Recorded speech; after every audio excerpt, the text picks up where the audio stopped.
Şimdi iç yağımızdan başlıyoruz. İç yağlarımızı doğradık. Bir kabımıza alıyoruz. Şimdi de diğerine başlayacağız. Etimizi doğruyoruz.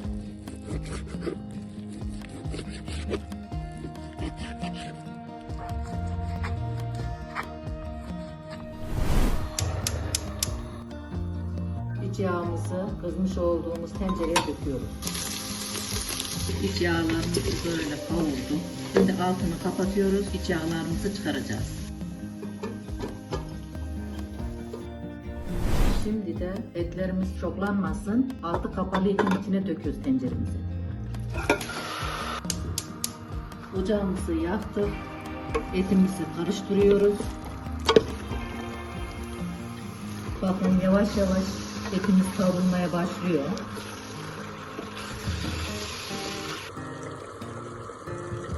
Etimiz kavruldu, suyunu bıraktı. Şimdi kaynar suyu üstüne ekliyoruz. Etlerimizi karıştırıyoruz. İçine tuz koymuyoruz. Etimiz sertleşmesin diye. Kapağımızı kapatıyoruz. Hava düğmesi üste çıktıktan sonra pişirmeye bırakıyoruz. Hava düğmesi yukarı çıktı. Şimdi ocağımızın altını kısıyoruz. Arkadaşlar tam bir saat oldu.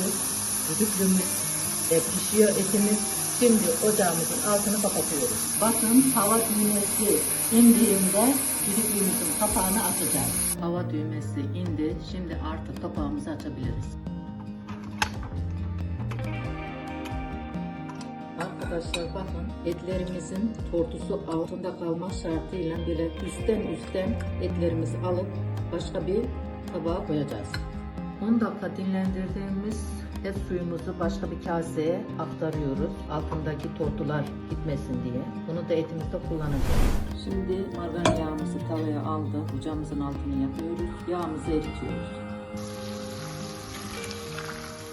Yağımız eridi. Şimdi toz biberimizi atıyoruz. Etimizi döküyoruz. Şimdi de tuzunu ilave ediyoruz. Karıştırıyoruz.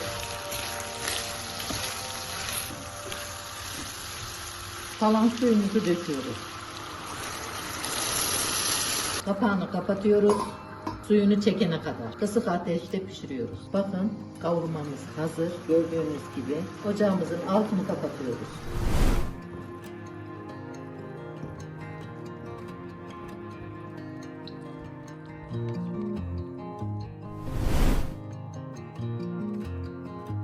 Bu nefis tarifi deneyeceklere şimdiden afiyet olsun.